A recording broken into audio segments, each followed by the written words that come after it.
નમસ્કાર, નિર્ભય ન્યૂઝમાં આપનું સ્વાગત છે અને હવામાન વિશ્લેષણ સાથે હું છું તમારો દોસ્ત કરણ।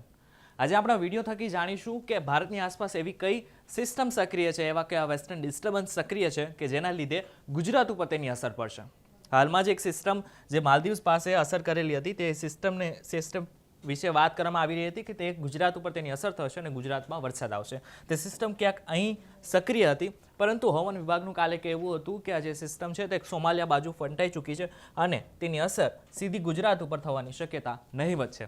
ત્યારે અત્યારે હાલની જે પરિસ્થિતિ છે, અફઘાનિસ્તાન પાસે એક વેસ્ટર્ન ડિસ્ટર્બન્સ બની ચૂક્યું છે જે ધીરે ધીરે જમ્મુ કાશ્મીર તરફ જઈ રહ્યું છે।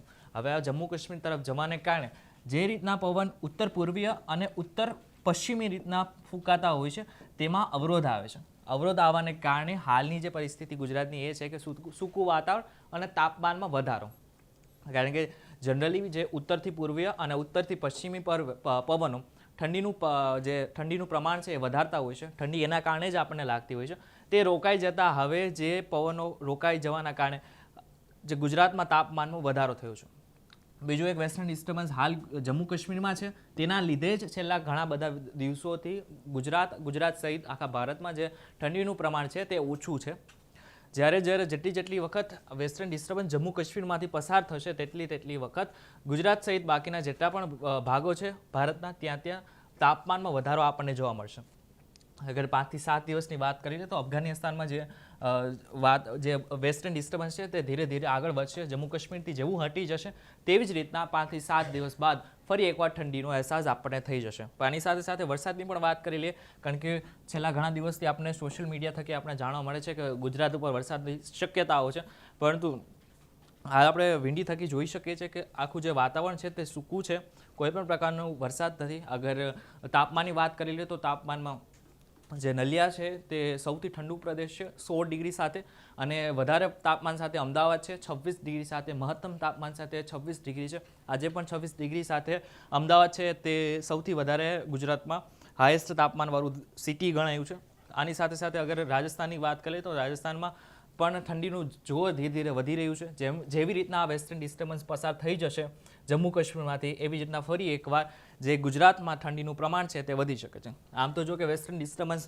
જેવી રીતના તમે મેપમાં જોઈ શકો છો કે ઘણી બધી જગ્યાએ વેસ્ટર્ન ડિસ્ટર્બન્સ હોય છે, પરંતુ એ વેસ્ટર્ન ડિસ્ટર્બન્સ ભારતને અસર કરે તેવી શક્યતાઓ બહુ ઓછી હોય છે। અફઘાનિસ્તાન આપણા દેશથી બહુ પાસે છે, સીમાની પાસે છે, એના હિસાબે આપણે જમ્મુ કાશ્મીરમાં તેની અસર થઈ શકે છે। અગર જમ્મુ કાશ્મીરની વાત કરી લઈએ અને ઉત્તર ભારતની વાત કરીએ તો જે વેસ્ટર્ન ડિસ્ટર્બન્સ છે તેને કારણે રાજસ્થાન સહિત નેપાળ સુધી તેની અસર દેખાશે।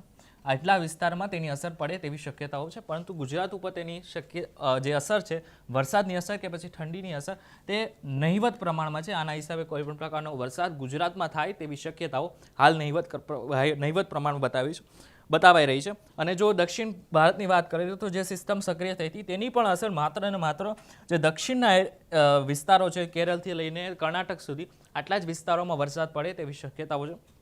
પૂર્વીય બાજુ પણ જે સિસ્ટમ હાલ વેસ્ટર્ન ડિસ્ટર્બન્સની જે સિસ્ટમ છે તેની પણ કોઈ અસર સીધી ગુજરાત ઉપર થાય તેવી શક્યતાઓ નથી। જો બંગાળની ખાડીમાં કોઈ સિસ્ટમ સક્રિય થાય છે અને ડિપ્રેશન નવું બને છે તો જ તેની અસર માત્ર ને માત્ર ગુજરાત ઉપર થાય તેવી હાલ શક્યતાઓ છે। એટલે અગર સોશિયલ મીડિયામાં કે તમે કોઈ ન્યૂઝમાં અગર તમે જુઓ છો કે કોઈ સિસ્ટમ કે વેસ્ટર્ન ડિસ્ટર્બન્સને કારણે ગુજરાતમાં કોઈ વાવાઝોડું આવવાનું છે કે પછી વરસાદ આવવાનો છે, તો એ વાત માત્ર ને માત્ર અફવા છે। આવી વાતો ઉપર ધ્યાન ના આપવું। જેવી રીતના વિંડી બતાવી રહ્યું છે કે માત્ર ને માત્ર અફઘાનિસ્તાન અને જે સિસ્ટમ અરબી સમુદ્રમાં સક્રિય હતી તેના જ કારણે ક્યાંક ને ક્યાંક વરસાદ આવવાની શક્યતા હતી, પરંતુ હાલ પણ એની કોઈ શક્યતા નહીવત છે।